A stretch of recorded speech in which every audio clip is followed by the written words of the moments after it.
John Wick Chapter 4 is out, so these are my in-depth thoughts and review of this movie. As always, this video will have spoilers for the movie, so if you don't want spoilers, head over to my shorts or TikTok and watch my one-take movie review on this movie. But without further ado, be sure to like, subscribe, comment, get your Eazy Apparel at shopeasyapparel.com, and let's talk about John Wick Chapter 4. So what's this movie about? In this movie, John Wick is being hunted by the High Table, and as he's on the run, he runs into some old friends as he tries to stay alive and also tries to find his freedom. Now, in my opinion, this is the best John Wick movie by far. Now, in every one of these John Wick movies, they try to up the action, and in this movie, they did it to pretty much perfection. This is one of those movies that changes your whole personality. I mean, when I walked out of the theater, I quite literally thought that I could take on 20 guys at once using nothing but some nunchucks, just like John Wick did. All right, let's start off with the good. Now, these movies are definitely known for their action, and this movie delivered in the best way possible. I mean, some of the action sequences that were pulled off were just downright amazing. They continued to find even more creative ways for John Wick to kill people, and I enjoyed every second of it. For instance, that sequence at the Continental in Osaka, Japan was just nuts, and I mean that literally because John Wick was using nunchucks to hit people in the nuts and then proceed to kill them. And don't even get me started on Kane in that sequence because he was awesome, but I'll touch on him more a little later. There was also a sequence where they showed John Wick absolutely obliterating people with incendiary rounds from a shotgun,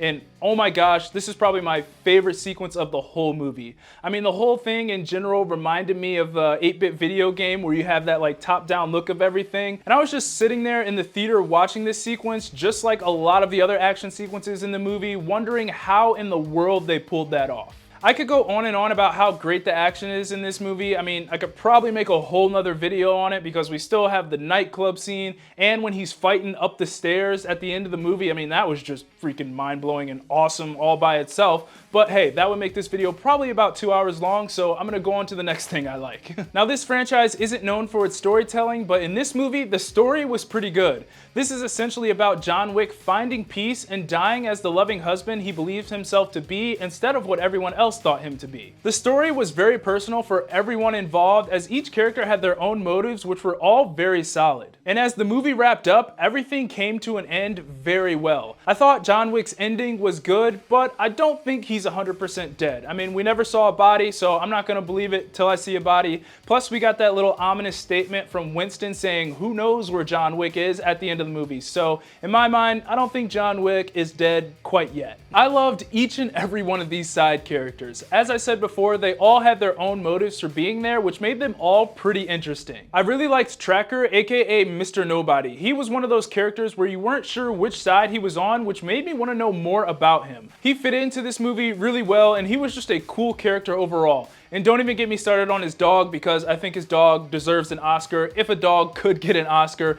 But this is one of those characters where I really wouldn't mind seeing a spin-off project for him. But the standouts for me were Kane and the villain played by Bill Skarsgård. From the beginning, I thought Kane was so intriguing. He wasn't necessarily a bad guy because he was doing everything for the safety of his daughter. His fight scenes were awesome, and I am convinced that he has superpowers. And even though he did serve as a second villain to John Wick, I still found myself cheering for him to the very end. And that leads me into Bill Skarsgård. First off, this man was dripped out the entire movie. There was a scene where he had on a red suit and I visibly said, damn, in theaters because the suit looked so good. So bravo to whoever put his costumes together. Anyway, on a more serious note, you felt his presence in every scene because he did not waste a line of dialogue. And that's what makes him such a compelling villain for me. This was established in the beginning when he killed Sharon, making him sort of a loose cannon as we never knew what he was thinking and what his next move was. I loved how arrogant he was and that later in the movie it was his arrogance that killed him when he thought he had John Wick dead to rights, and honestly,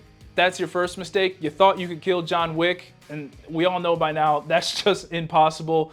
But overall, the villain in this movie was just phenomenal, and I loved every second of him. He was very intriguing on screen, and I thought he added a lot to this movie. Now for the so-so, and the only thing I have here is the runtime. Now, I did enjoy every single part of this movie, but I'd be lying to you if I told you that I didn't feel the runtime at some parts in the movie. I'm okay with it being this long, but when you come off of those fast-paced action scenes into a scene that's dramatically slower, you definitely feel that change of pace. Again, this isn't something I hated, but I definitely noticed it, and it made this movie feel longer than it already was. Now for the bad. There's not too much I dislike about this movie, but this does need to be addressed. John Wick has way too much plot armor. First off, this man has no fall damage. There is a scene in this movie where he jumps out a 3 to 4 story building, hits a car, then hits the ground, then gets up and walks away like nothing happened. I mean, he could at least pretended to be knocked out on the ground there for a couple seconds, but no, I'm gonna hit my head on a car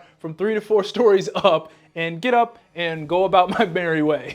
Also, I know the suit's bulletproof, but do any of the assassins in this movie think to just go for John Wick's head? I mean, that's the whole reason we got Avengers Endgame, because Thor didn't go for the head. Also, is just everyone an assassin in this universe? I mean, when John Wick had the hit on him at the end of the movie, it seemed like the whole city of Paris came after him. I get the suspension of disbelief, but man, they are pushing it sometimes. But hey, with all that said, I can get past those things because this movie was just freaking awesome. And honestly, it's probably gonna end up being one of the best action movies of the year. So long story short, John Wick Chapter 4 is a great movie. Those are my thoughts on John Wick Chapter 4. This was truly a great movie. I enjoyed every second of it. Be sure to let me know what you guys thought of the movie in the comments. And as always, like, subscribe, comment, get your Eazy Apparel at shop easyapparel.com. God bless, and I'll see you later.